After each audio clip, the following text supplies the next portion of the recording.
Hey everybody, it's Jo Parra, founder of the Ladies Working Dog Group. Are you feeling stuck with your Gundog training? Trust me, you're not alone, and that's exactly why you need to be here. Every week, we're bringing you the best tips and hacks to make training your Gundog easy peasy. We'll keep it straightforward, no fuss, just actionable guidance that you can put straight to use. So let's get started. Hello and welcome to another episode of Found It, Fetched It. This week I'm talking to Kristina Radar of Hundepraxis. I hope I said that correctly, Kristina. And we're going to be talking all about her organisation and how she does business in a different country. I'm really excited about this because there's quite a lot of similarities between our organisation. So let's start with a big welcome. Welcome, Kristina. How are you? I'm good. Thank you very much. And thank you for having me here. I'm happy to be here and curious what your questions will be. Yourself and myself, we've done little pieces of work over a few years now. I've been very lucky and very grateful to be on your podcast and to do some stuff with your organisation. But before we go into that, can you tell everybody listening a little bit about your background? Yes, I think about how I should start. So first of all, I think I got to Earth with the wish to have a dog because it was really early when I was always in the ears of my parents that it's so boring life without a dog. And if there are Sundays without doing anything, it would be really better to have a dog. And I think when I was 7, we got the first one. So it was at the end of the nerves of my parents. So they were fine with that, and we got a golden retriever. Yeah, like you shouldn't buy one, so not with a really good club behind. You get there, see some puppies, think they're cute, and you pick up one. Yeah, and it was a really I think not a golden like it's typical you think when you get one out from the working lines. It doesn't want it to retrieve anything. He doesn't want to go into water. He wasn't fine with other dogs. So it wasn't the easiest one. And so I was always in dogs. I was always with my mom around in the dog school. Also, when I was 7, I was, I think, nearly with every lesson I was around. And also, if there was anything with dogs, I was there. And when I was 13, my mother died, and it was my thing after that to take care of the dog. And it was also, I think, a little bit luck to have the dog and also to get half year later another one. Because when you are 13 and you lose your, I think, most important person in life, it's not that easy to come along. And the dogs were always my ritual. The whole day you had to stand up before school, you had to work. I think I'm the only girl that was 13, and every day before school I went up early to walk the dog. After school, coming back, the first thing, walk the dog. And it was also a time where I was a little bit connected to a lady that had a dog school, and she was also a hunter and also trained hunting dogs. And so I got a little bit more into it because the second dog I got was a German Wirehair. I discussed so long with the breeder that he, at the end gave me the second bitch. He just wanted to keep for himself. And she also wasn't a really easy dog because she was everything else than easy. She was, I think she was afraid of shots. She was really, when she was 5 months old, she was running like hell. You had a point in the sky somewhere. She was around for herself. She wasn't easy with other dogs. She wasn't easy with other people. So everything you could imagine, she did. And she really was a really challenge for me. And during this time, I also get more into the dog world more and more. And I think when I was 18 or 19, because I was so much with seminars, with lessons with the lady, with the dog school, I got into the dog training more and more and had my first lessons. And it took a while. When my German wire hair died, then I got a Labrador, because always I had in my mind, I knew the one from the lady. I went also for the dog school, and she was such a nice dog. And although my German Wirehair bitch didn't like any dogs, she was fine with her. It was, I think, the only dog she came along with. And I had always in my mind, the next dog I get, it will be something like that, not the things I had before.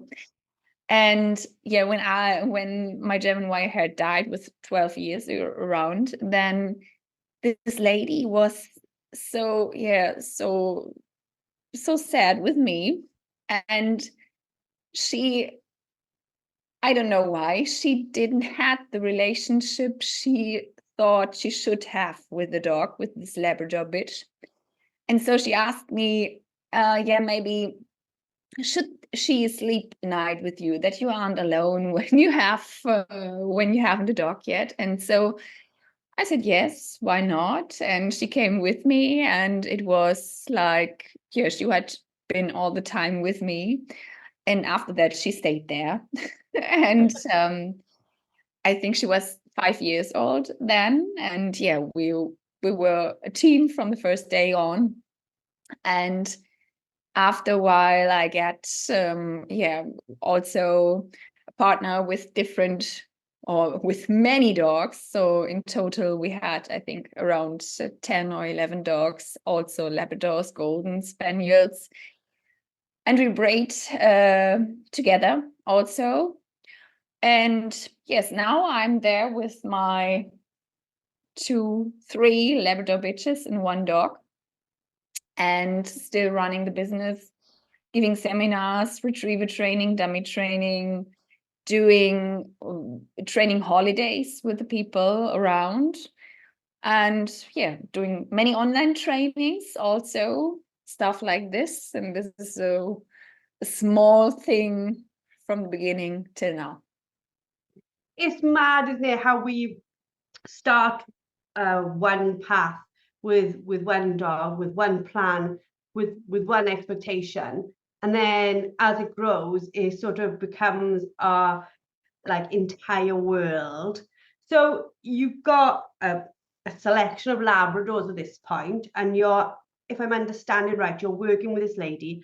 At which point did you sort of separate and this became your organization? And then how did that go from sort of being this sort of organization where you were training face to face to this almost similar to us? You almost got like a global business now, haven't you? You've got a podcast, you've got this organization people can become can log into and do courses, etc.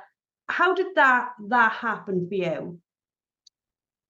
First, I was always working together with somebody, first with the dog school from the lady. I got a Labrador. Later on, with the man I was in a relationship with. So we also did the work together. And when I get separated from him, then afterwards I said, no, now it's my thing going forward, whatever it takes.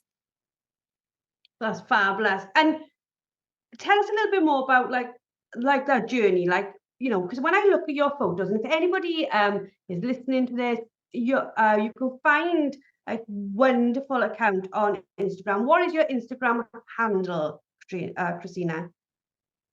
My Instagram account? Yes. It's hundepraxis.com. fab. And if you go and see that, there's thousands of posts of you with your dogs. It's absolutely beautiful. You spend a lot of time working with your dogs, and as a sort of, not an offshoot of that, but your photos and your images from the work you do with your dogs then help promote your business, don't they? Yeah, of course. They help because I think they show a little bit how you are with your dogs. Because when you take pictures with anybody or when I get out with the photographer, it's usually they take a picture when you don't think about that they are taking some pictures now. And yeah, it's of course very helpful to have so many very, very impressive pictures and so many nice shots from you and your dog. It's always, when we go out and when we do some photos, I'm always impressed what's coming out there after some minutes, and it's always a pleasure. Yeah. And do you still hunt with your dogs? For sure, yes. How it's possible for us here, because in Germany we don't have that much possibilities. We don't have the game or the game industry like you have it in the UK. So we don't have that many parts where you have much ducks, much pheasant, much partridges, and so on. So if I'm going out for picking up, I'm usually in Belgium. So I'm living close to the Belgian border, and there I have some places where I can go over.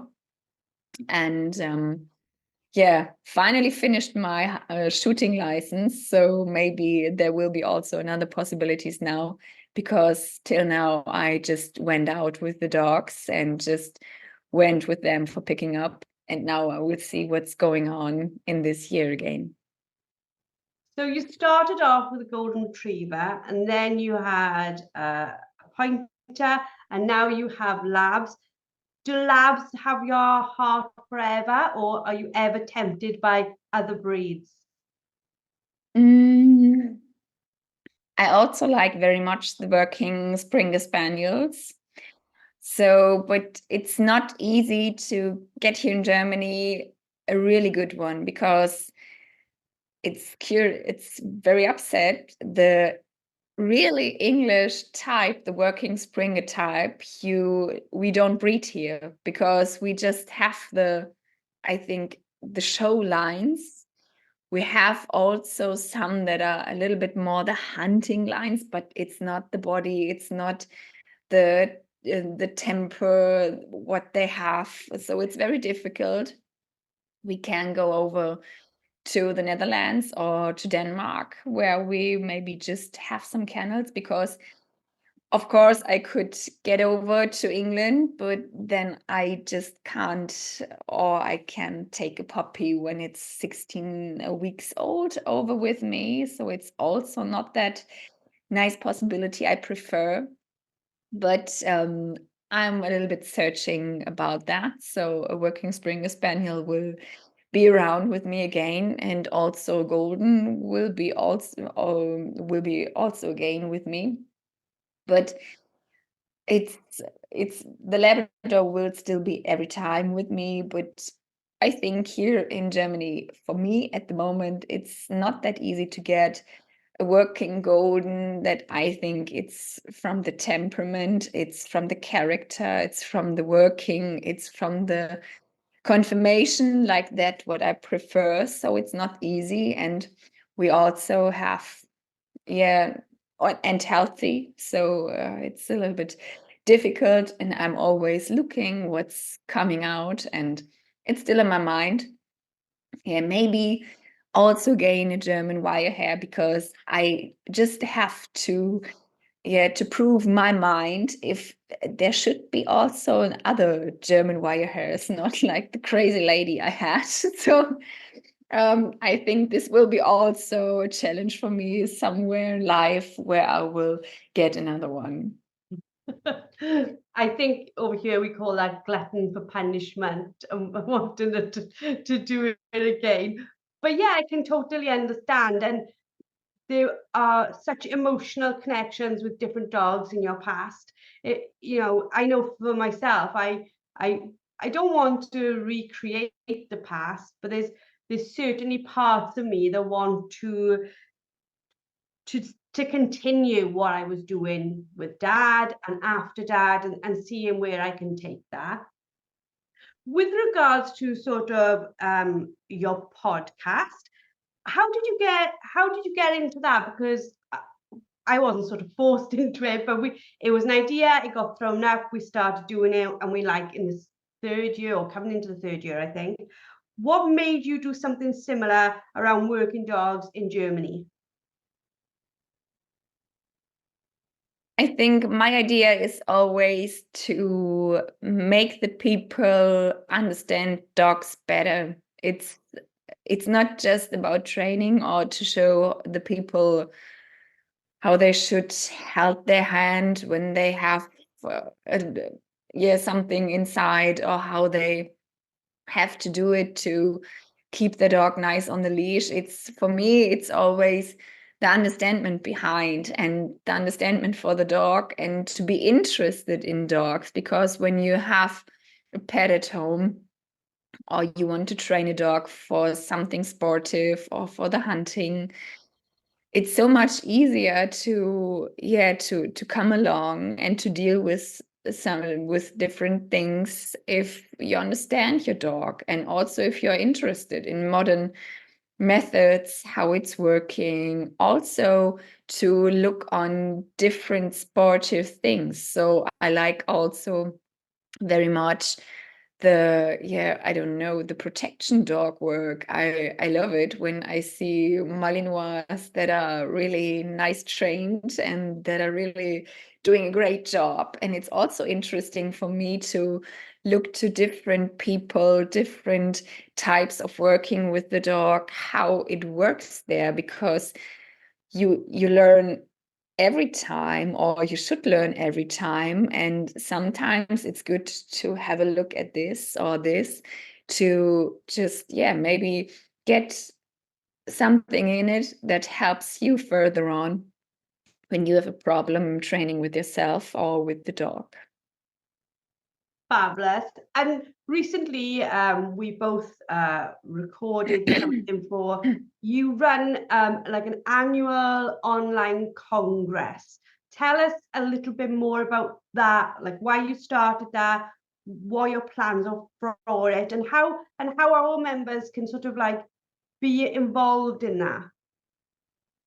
Yeah, I last year I had I think shortcut idea to do a dummy training online congress, because I know it from different sorts or different times of life, that you make a congress for something selling, or medical congresses. And a congress, an online congress, of course, it comes everything a little bit faster from the COVID time, but not everything is bad from this. So with a congress, you have now this time there will be 3 days with, I think, 8 to 10 different interviews, or different speeches about so many topics all around the dummy training, from different trainers, from the medical part, from also a vet, from a sportive physiotherapist, from different people, so that you can have so many topics in 3 days about just getting an idea. Maybe if you think, okay, how this person deals with this question or this topic, how does he or she start with the training with puppy, or how does she or he build up lines, or whatever that comes. And it's just to have days where you can get ideas, and if you think the ideas are very interesting, you can get, of course, more into contact, you can get more into what they're doing there. And of course, anybody can join it, because you can enter it and get 1 month for free. Just all the time, you can do everything, you can see everything, you can watch it like how many times you want to do it. And so, yeah, maybe it is helpful because you have a problem and maybe the topic will be a good idea for you. Maybe something will be new, maybe something will be for repeating, and it's just good to have it on mind again. And so I love it to share knowledge and to make it, yeah, possible for everybody to take part in it. That's the thing behind.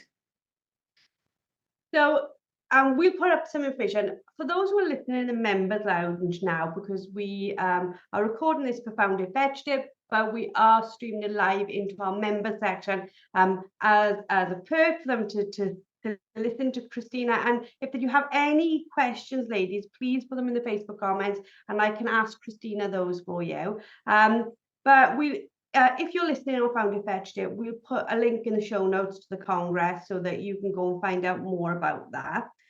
Going back to your dogs, Kristina, what is it that you find the most difficult about working with Labradors? The most difficult.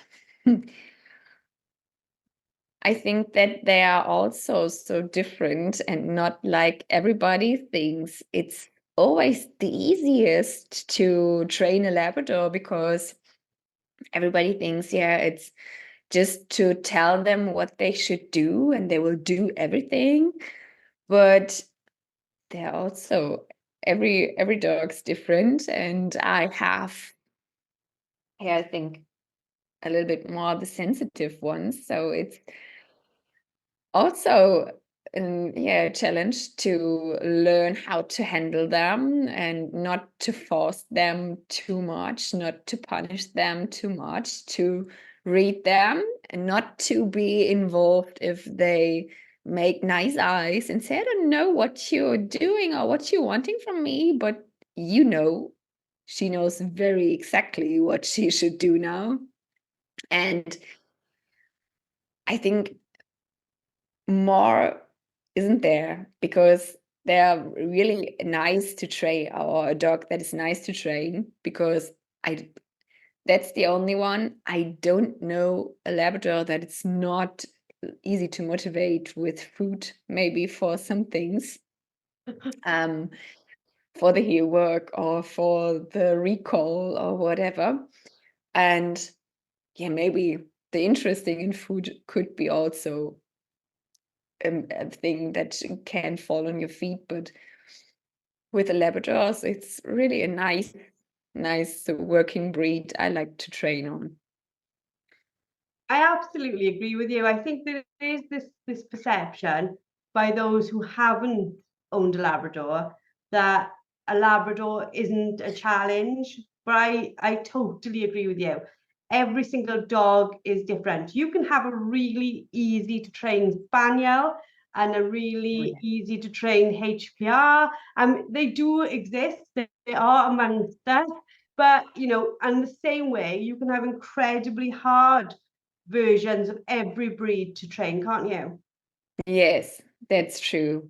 That's true. That also is a development that maybe is a part when you look at the breed. I think it's changing a bit. You have to really focus on what you prefer in the dog, what you want to have near your leg when you go out. If you want a relaxed, nice, calm dog, or if you want to have a hot one that is really just want to go forward and nearly exploding when you say something. And it's not that easy, because I think it's not the training, it's more to look what dog you get from, because there are many dogs that have so much temperament, or that have so much eager to work, that it's a little bit too much. And usually these dogs that have really a little bit.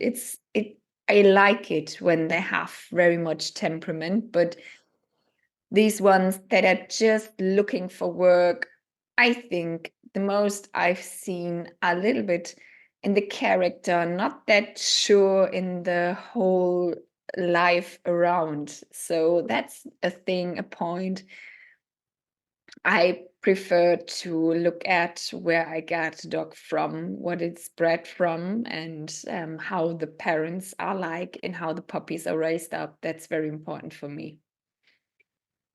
It's funny you mentioned those points because I was speaking on another episode with some of the experts, and there's almost across all the breeds, they're getting faster, they're getting hotter, they're getting quicker. And for newcomers into the sport, it is far more difficult now to find a calmer bred dog, if that makes sense.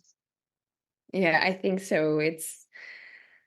I think also the exercises or the things we want to see in tests have also changed a bit. It's, yeah, getting far away. It's getting very technical sometimes. It's very, yeah, also a high level for the dogs.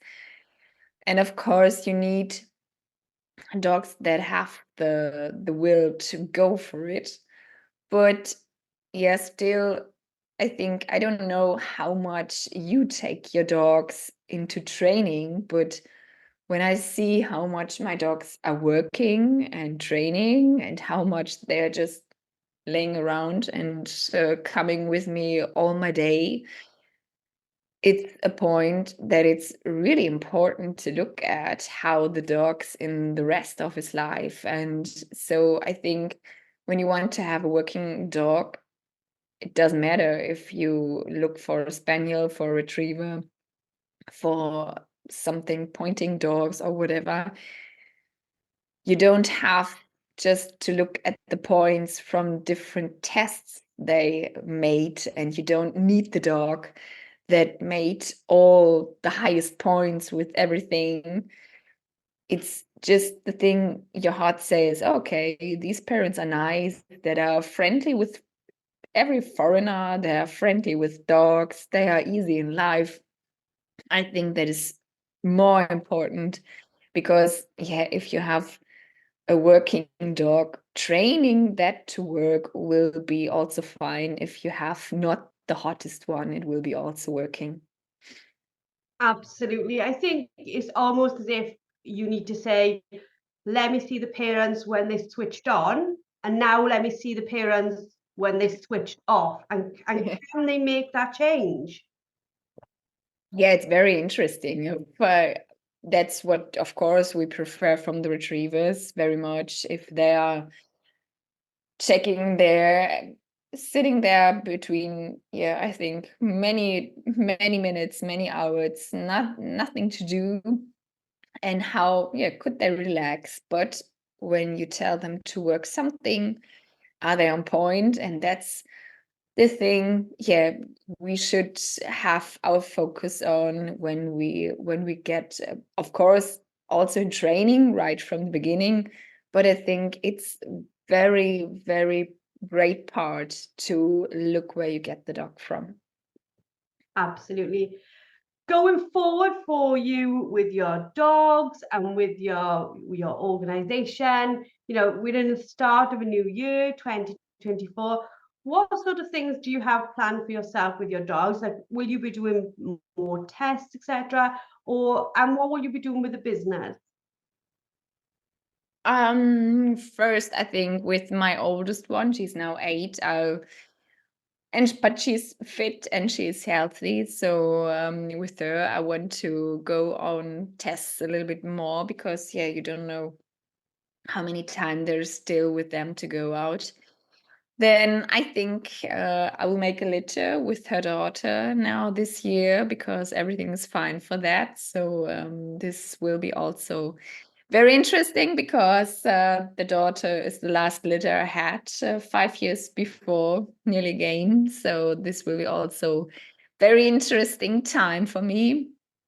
And then, yes, we will do, of course, many travels. We'll be around doing vacation holidays with the people, training around, and different things. So we are also filming some steps from the training with my youngest one. She's now good 2 years old. So we're doing the steps right from the beginning, puppy, and so hopefully sometimes for the open ready. So of course that is always a project we are going around. And what I'm planning always the most important things, so I have it in my life. But I'm always a little bit spontaneous, looking what's coming into life into the year. And if I could wish in the autumn, I would be, or I'd like to come over to England again to train a little bit, and also maybe for some hunting days. Well, we'll definitely see if we can arrange something. It would be lovely to meet you face to face. Yes, that would be fine. I've met so many wonderful people from the UK, but across the world from the stuff I do with working dogs.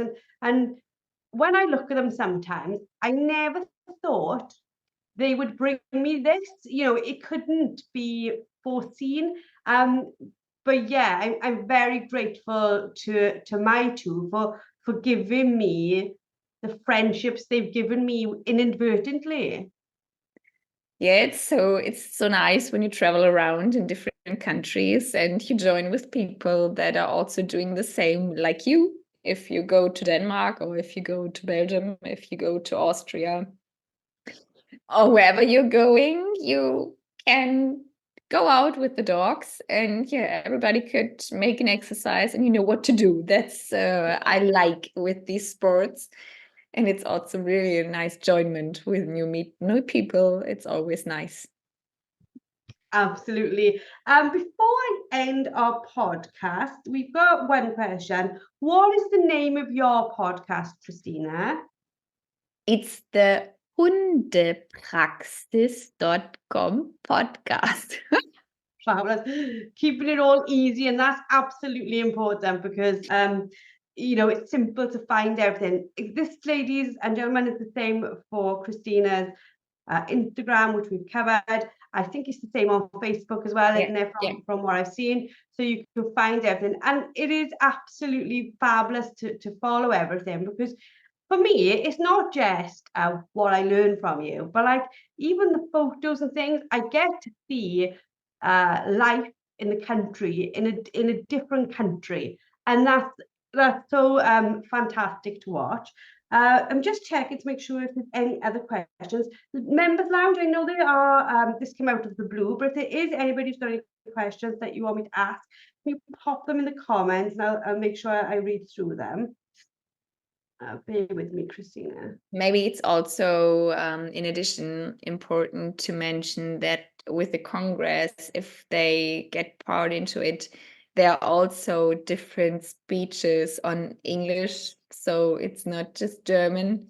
And there will be subtitles for the German people, down the English ones, and in the opposite again. So you don't have to understand German if you want to join that. Which, yeah, I'm sure that's lots of people's questions, because not as many British can speak European languages as Europeans can speak British. We are very much behind you now, without a shadow of a doubt. But you do but have you speak a world language, so dogs. dogs, yes. So what other English speakers do you have? At the moment, I have my imagination.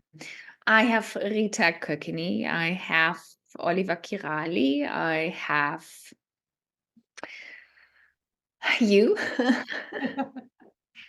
I have many more, but There'll be almost like a list, won't there? If I remember from last year, you provide like a list of all the speakers. yes. Yes, they can see it. Yeah. And what's the dates for that? It's beginning on the 15th of February, and then from this point on, 1 month. Fabulous. Okay. I can't see any of the questions at this point. Thank you very, very much, Kristina, for doing this podcast with me, and thank you very, very much for agreeing to go live into the members community as well, because I think for those who listen to our podcasts are great, but I always like visually watching something as well. I feel sometimes a better connection with the person because I can see them and I can hear them at the same time. So thank you very, very much for that. For everyone listening, please check the show notes. This will have all the information for you to contact Kristina. And all I've got left to do is say thank you very much, Kristina, for giving us your time. Thank you very much for having me here. It was a pleasure. That's it for today's episode. A massive thank you for tuning in. Don't forget to head over to the LWDG and sign up for our membership. Get access to expert-led training, a wonderfully supportive community, and the resources you need to become a confident and skilled gun dog trainer. Let's take this journey together, because no woman should have to train her gun dog alone. We'll see you all next week.